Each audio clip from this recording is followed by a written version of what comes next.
Hello there, my name is Kralow and welcome to my YouTube channel where we talk all things trading, finances and money in general. Now, a very important topic today, just like always, and that is, should you borrow money to trade with? And this is a topic that there is a lot of controversial information as well as subjective opinions on this topic, and in this video I'd like to share my thoughts on it and the way I would approach trading if I were to go back and start with nothing.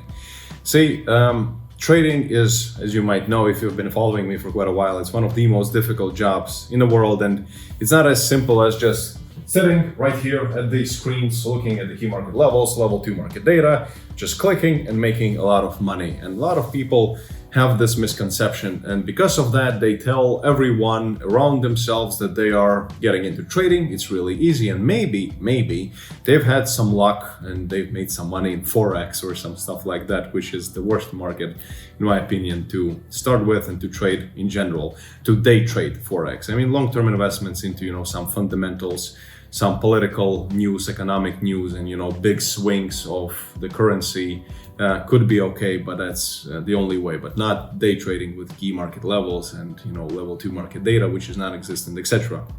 So some people make a huge mistake of believing in themselves too much, which leads to them thinking about them actually being in that first stage, psychological stage of any trader, and that is greed. And a lot of people start thinking, well, I've made $200 out of $500 with an incredibly huge leverage. That means that, wow, if I had $10,000, I would have made 20 grand or 50 grand or whatever the number is. So I would have made so much money. And then they start thinking, well, and then if I do it for like 6 months, I would get the deposit to like $500,000 and etc. So people get tricked by the world of trading into believing that it's easy, and they're instead of trying to build their own capital with starting small, and most of even my students cannot really start with 25,000 and start day trading stocks, so they're forced to start trading things like CFDs and maybe even Forex, which is very, very difficult, and I never recommend that market, but that's the only way. And it's absolutely fine to start small, keep up with your 9-to-5 job and combine your 9-to-5 job as well as trading, and then slowly progress to bigger amounts of money and perhaps to mini futures, then to full futures and maybe stocks, etc. But this is the only way to go about it. And there are quite a few reasons why, which we'll discuss a little bit later. And some people think that they will jump ahead. They think that they're so good in trading that they can borrow somebody else's money, their parents, friends, or some go as crazy as they take out a loan in a bank, and they use their house or their car or their apartment as collateral, and which leads to complete bankruptcy and devastation in the end of the day. But yeah, and why do people do it? Because of greed, and they want to jump ahead. They want to be making not $20 per good trading day, they want to be making at least $2,000 per good trading day. And I understand it. I mean, everybody wants money and everybody wants it as fast as possible, but it's a silver lining, and you're always walking that double-edged sword. And I always recommend trading only with your own money, regardless how small it is. And here is the reason why. As you might know, if you've been following me for quite a while, trading psychology is at least constitutes at least 50% of successful trading. Technical aspects, the understanding of the market, the correct view to, from the psychological aspect of other traders, where the sell-off is going to happen, and the analysis of level 2 market data, all of that is great. However, if you are emotionally unstable and you're easily agitated and you have complete attention deficit, those are the things that are going to be in the way of any successful trading strategy. So it is incredibly important to understand the implications of using somebody else's money and trading with that money.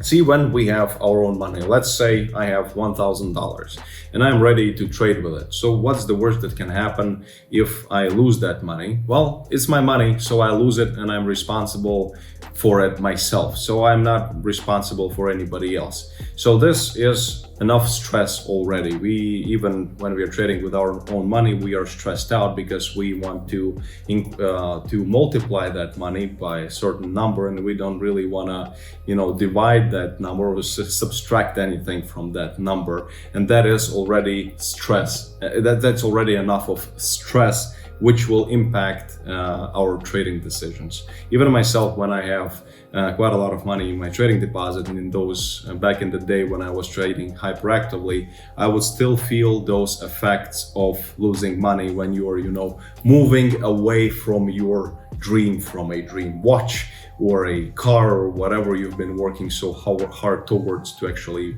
be able to afford it.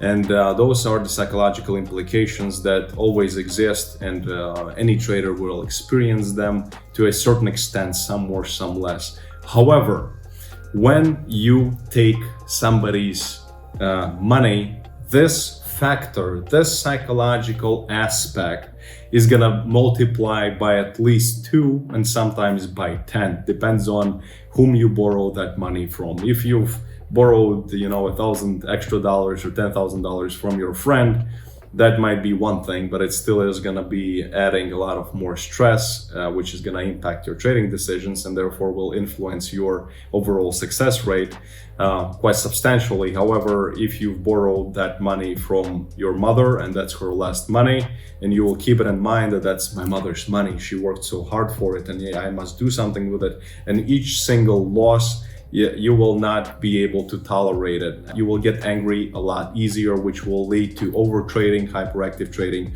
and ultimately a complete margin call. In other words, you'll blow your account. And the worst thing, in the worst case scenario, is when you borrow money from institutions, so some bank or some financial service, and you manage to use some prized possession as your car or your apartment, your property, as a collateral. And then the only thing that you're going to be thinking about during trading is that you're about to lose everything.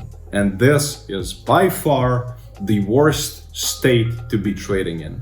I'd rather not trade at all for 3 years, save up dollar by dollar, a few thousand to start trading with my own money than go anywhere and ask anybody for any money.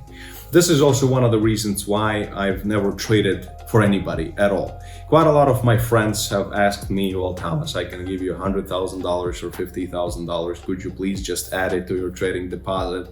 And I always said no. Why? Because I don't want to bear the responsibility for somebody's money. And since I've started teaching others how to trade, I've started to become, more and more popular on Instagram and social media in general. I get so many requests and messages on Instagram and Facebook and email and everywhere.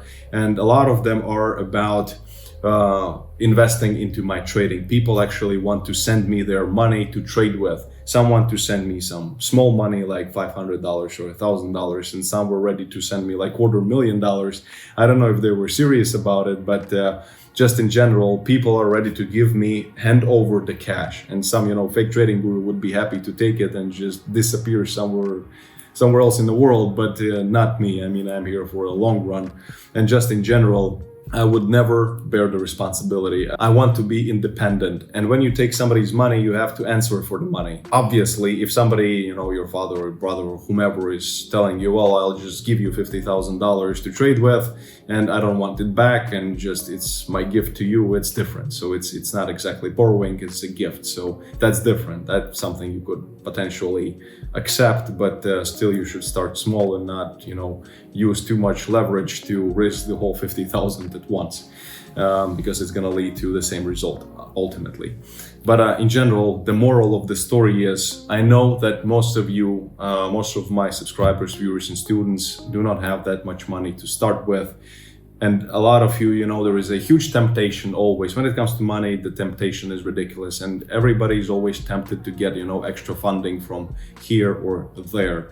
But I would always recommend stay away from it. learn, practice, use a demo account, save up, go to a 9-to-5 job, get the second job, I don't know, do whatever it takes to save up that money that is yours, that you are solemnly responsible for, and nobody else is dependent on that amount of money.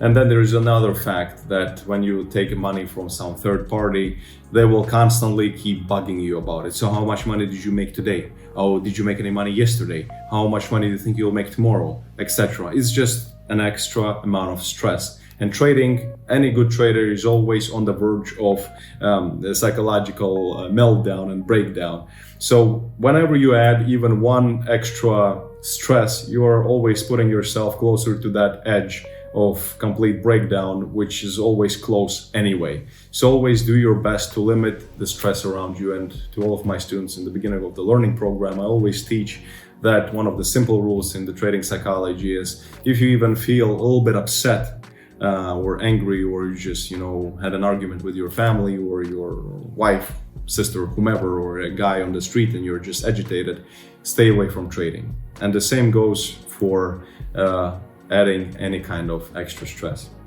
I really hope this is a very simple video. This is common sense, but most people, for some reasons, decide to go for greed and become the victims of their own emotions rather than to actually play smart and use common sense, because this is all easy to understand. But a lot of people, and unfortunately the majority of people, decide to avoid common sense and just fall in the most common pitfalls when it comes to trading, which is a very sensitive business, and you must be very, very, very, very careful.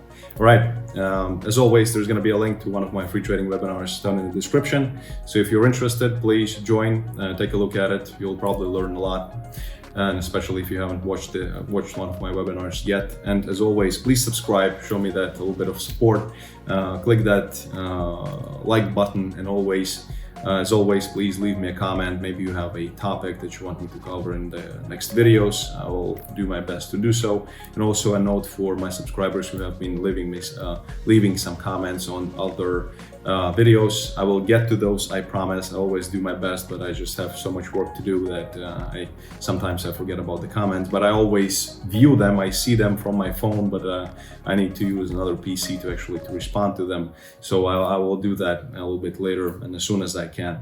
Thank you for watching, and thank you for staying till the end. Stay smart, and I'll see you all in the next videos. Cheers.